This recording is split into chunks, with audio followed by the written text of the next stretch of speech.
let's talk football with my friend Ryan Wilson, CBSSports.com, one of the super friends from the Cover 3 podcast, and I appreciate your time, sir.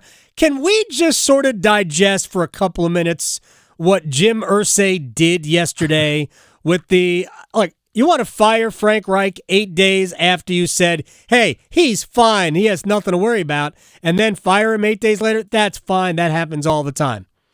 But even Jeff Saturday said that he was shocked by the appointment.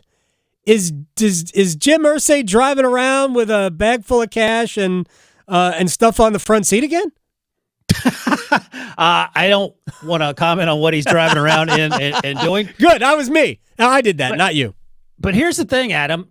He owns the team, and he can do whatever he wants. And I'm not a Colts fan. I'm not invested in the Colts, so I found it extremely entertaining, perhaps one of the most entertaining things I've witnessed over the course of this football season. I'm sure Colts fans are absolutely irate. I know Colts media were scratching their heads trying to parse out what was the sensical part of that press conference, and it's impossible to find. It felt like that GM Chris Ballard was being held hostage. He was sitting to Irsay's right, and he admitted they had a heated conversation after Sunday's loss, and of course they ended up firing Frank Reich shortly thereafter. I thought the person on the stage that should have been talking the whole time is Jeff Saturday, because we learned pretty quickly that he is charismatic. He may be a good leader. We'll find out. He's certainly not the man most qualified for this job, but I don't own the team, so I don't have final say in that. I think, and I asked this question when I was talking on the Pick Six podcast with Brinson and John Breach. Is this just an example of Irsay saying the quiet part out loud? I want to tank, and he's hiring the guy with the fewest qualifications that you could find literally anywhere in terms of coaching. And if so, great. It worked for him last time with Andrew Luck. I don't think there's a quarterback that's going to be of Andrew Luck's caliber in this draft class, but maybe there's some grand plan that we don't know about. Ryan Wilson of CBSSports.com. Somebody yesterday tweeted to me about the Panthers and said that it was clear that they were tanking in the loss to the Bengals. I'm like, you don't understand, man. Coaches, Steve Wilks, players, all these guys, they're not tanking. These guys, Steve Wilks is coaching for his job. Actually, Jeff Saturday said that he was not only auditioning for this, but 31 other jobs. So Jeff Saturday wants to do this. But players you're always putting something on tape so you can get hired again the following year. Players don't tank. Organizations, however, absolutely do. And I think you're right. I think Jim Irsay is like, hey, if it doesn't work out, we get a better draft pick. And maybe that's what they're going for. Also, I think he suggested that Jeff Saturday might taste like sausage. I didn't understand. Typically, you say you don't want to see how the sausage is made, but just appreciate the end product. My man doesn't even know how to make sausage, which is a huge concern, perhaps more troubling than the fact that the lack of experience on the new interim head coach. They did name an offensive coordinator, also no experience there. 30-year-old Parks Frazier, I think his name is. And I think he worked at a Best Buy. He was a quality control coach 2 years ago. And also a fun fact via our friend Jonathan Jones, Frank Reich officiated his wedding. So there are ties there. So it just gets I can't. This is like binging a show on Netflix. You can't wait to get to the next episode because it's going to somehow be crazier than what you just witnessed. This is like Tiger King if Tiger King was running the Colts. You know what? Maybe Tiger King was not available. Actually, who of that group is in jail? Are they all in jail? I have no idea. Ryan Wilson on Twitter at Ryan Wilson CBS. All right, let's get to what could be a big problem, which is the Buffalo Bills and their quarterback, Josh Allen. I saw the play. It looked innocent initially, and then you saw the replay, and you went, ooh, that could be a problem. Then you saw him on the sideline, clearly in pain. He did manage to come out and throw a ball 70 yards a few plays later. But do we know anything else about Josh Allen? And B, if it's not Allen, are the Bills sunk? Oh, they're sunk. Case Keenum is a good backup, and that's where there are no comparisons between he and Josh Allen, but there are no comparisons between any backup and Josh Allen and most of the starters in the NFL. But you're right, Adam. So the play happened on first down. He hurt his arm. 2 plays later, he launches 170 yards. Maybe that was adrenaline in the moment, trying to get the Bills back in it at the end of the football game. And then as he came off the field and the elbow started bothering him, that's a concern. The MRI is taking glacially long to get the results back, which are it's a troubling sign for Bills fans for sure. I don't know what to read into it. Maybe the MRI center was closed yesterday. I don't know, but that's a problem. Today's election day, so maybe that's a problem. Today's election day, traffic, there are any number of issues, but it's a huge, absolutely enormous concern in much the same way. Remember when Patrick Mahomes' knee locked up on him and he missed 3 or 4 games? Chad Henne, to his credit, came in and balled out. And that was what you're going to need from Case Keenum if we get to that point in the conversation. But as we sit here, fingers crossed, Josh Allen is fine because he is arguably the best player in the NFL. There are a handful of guys in the mix with him, but my God, this Buffalo Bills team is completely different without him on it. And that's no grand statement, but that that's the seriousness of it as we sit here. It's different with Allen and their offense than it even is with Mahomes and the Chiefs' offense, because you could probably plug a quarterback in and get some semblance of what Mahomes does, although what he did on Sunday night against the Titans is next level. Allen is the Buffalo Bills' offense. I mean, he's the running game.